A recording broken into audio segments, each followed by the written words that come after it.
Hey, Changemakers. Welcome back to the Best Version of Myself podcast, where we continue to learn and grow and come to be the best version of ourselves. I'll be the best version of myself, spreading kindness and peace. So my name is Molly Schreiber, and I am CEO and founder of Challenge to Change Incorporated, where we teach mindful education. And in teaching mindful education, we affect teachers, parents, and students as well.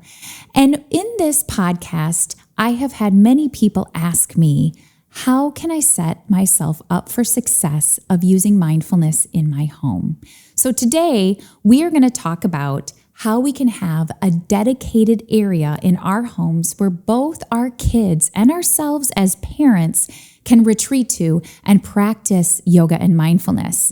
So we're going to talk about how you can create a space that is calming and free of distractions and help everyone in your family recharge and stay grounded.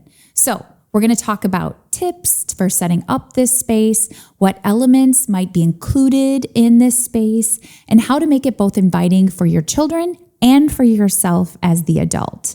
By the end, you're going to have a clear idea of how to create this sanctuary space in your home so that you can practice yoga and mindfulness daily together as a family or separately. So the first step that I want to talk to in creating a space, a mindful space in your home, is choosing the right location. So often when I talk to people about where their sanctuary space is or their meditation space is, it's in an area of their home that is a bigger space, that is more crowded, it's highly trafficked. And so me asking those questions often has led me to give you these tips of how you can find the perfect spot in your home. So first of all, you want to find a quiet corner in your home. Again, you don't want it to be a highly trafficked area in your home. You want to make sure that there's minimized distractions. So it could be a corner in your living room. It could be a section of your bedroom. Maybe if your house is large enough, you have a special bedroom or space dedicated to your yoga and mindfulness practice. But it could even be a spot outside. So maybe you have a porch area if you live in a warmer location year round, or an outside space that is your yoga and mindfulness space for your family. So the key of this is finding that quiet space because you want to have it free of distraction. The second thing is I would say to have some natural lighting. If possible, choose a space with natural light. Sunlight can have a calming effect on our bodies and make the space feel more open and more inviting. And natural light just always isn't the easiest thing to come by. So if you have to have some bright lights in your area, maybe get a lamp so it softens the glow in the area, and try not to use like the overhead lights. So go more towards that warming light if natural light is not an option. And then once again, make sure it is limited trafficked area. Try to pick a spot that isn't high traffic, as I said earlier.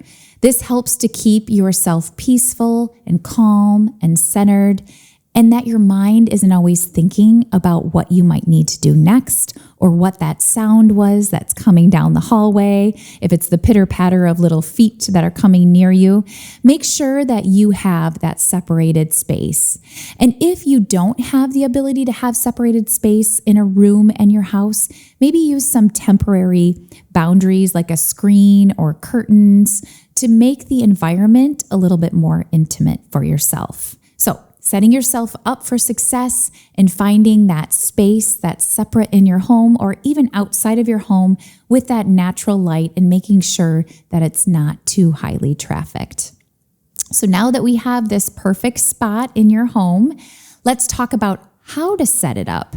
The goal is to create an environment that feels peaceful and inviting, where you and your kids can fully relax and engage in your mindfulness and yoga practices. So when you're doing this, this is from my own personal experiences of things that you want to include. Number one, you probably want some form of a cushion. So make sure you have comfortable seating. Because in your meditation practice, in your yoga practice, you're going to be lying, you're going to be sitting, you're going to be moving around. So make sure you might have a good yoga mat that's right for you when you're practicing the movement portion. And make sure you have a good seated cushion that you can sit for your meditation and breathwork practices. You can also add in things like blankets for extra comfort, especially if you know that you're going to be doing some guided meditations laying down and listening to them, especially meditations that we offer on our website at Challenge to Change at www.challengetochangeinc.com, where we offer tons of guided meditations that are free for your using.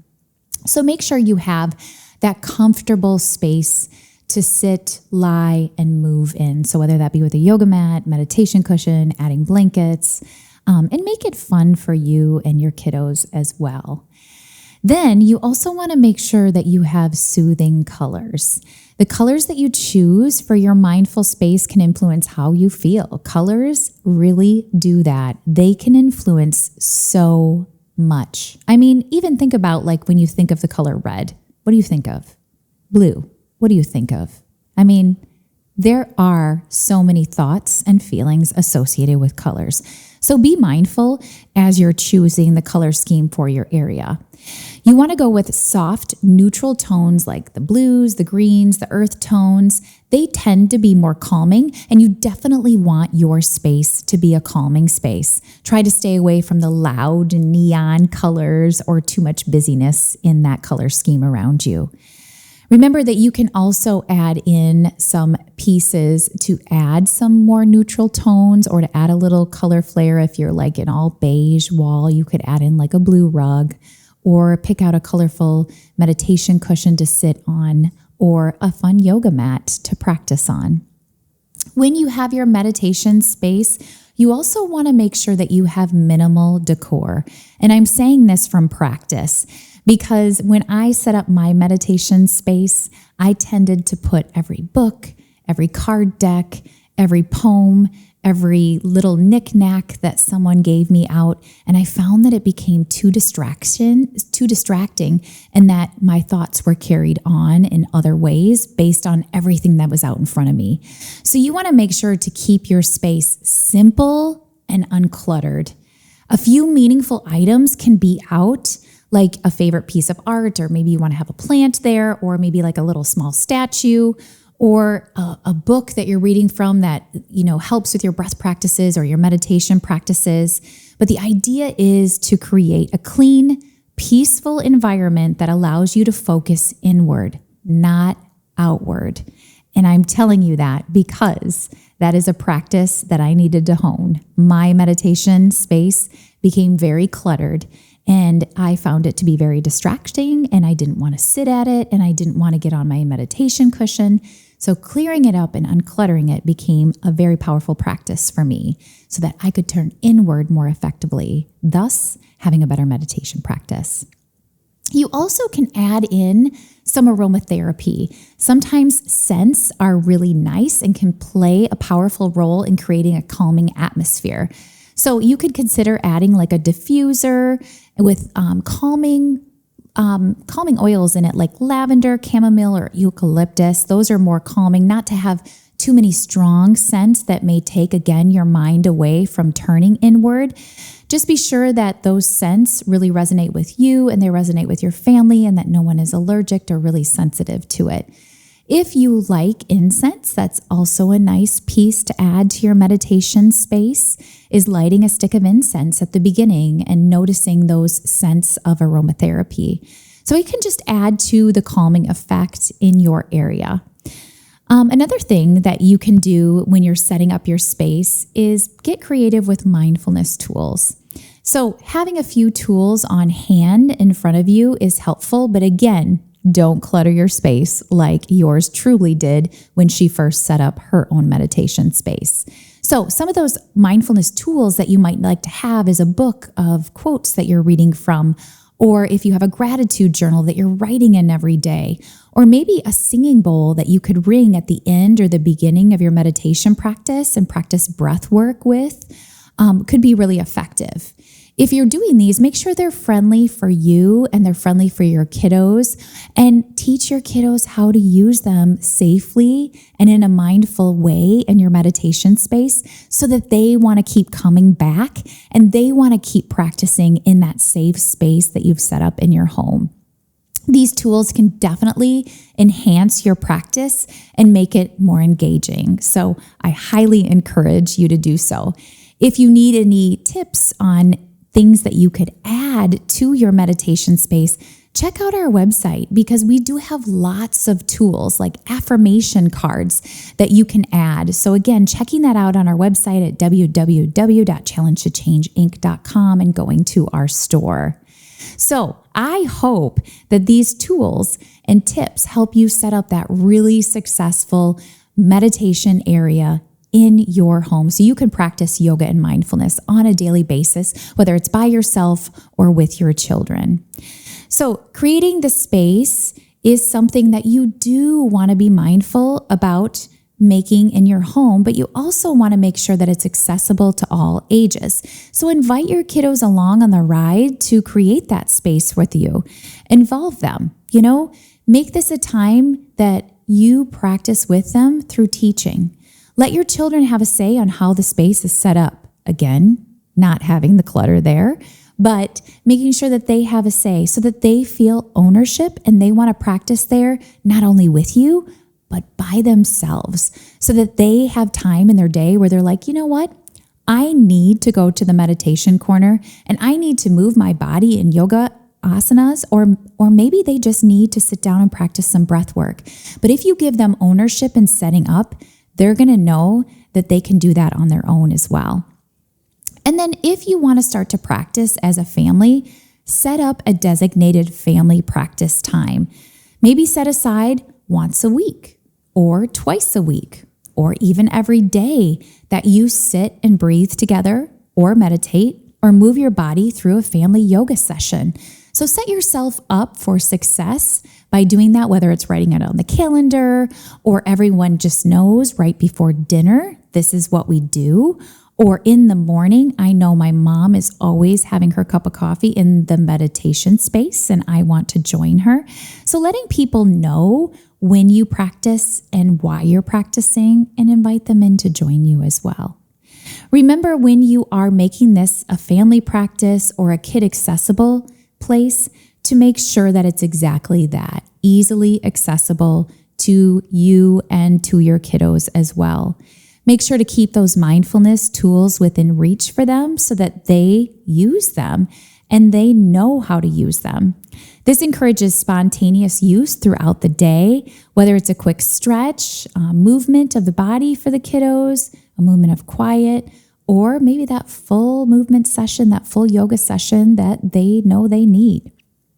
It's important to make sure that you share those pieces and those spaces with your families. So by being very inclusive in this space, you invite everyone in your family to be set up for success. So I hope that you are successful in setting up a great meditation space in your home where your family and you can practice yoga and mindfulness. So as we wrap up today, I hope that you leave this podcast knowing and being inspired that you can set up your own sanctuary within your home and that your family can develop that yoga and mindfulness practice separately and together. A dedicated space in your home not only helps to foster a sense of calm and focus, but it also encourages that regular practice. And it makes mindfulness part of your daily routine. And as we do that, we know we lay down new neural pathways in our brains to live out life in a more positive way. So if you're excited about bringing more mindfulness and yoga into your home, remember at Challenge to Change Incorporated, we have our kids yoga teacher training. And we offer it online, self-paced. So it's something you can do from the comfort of your home.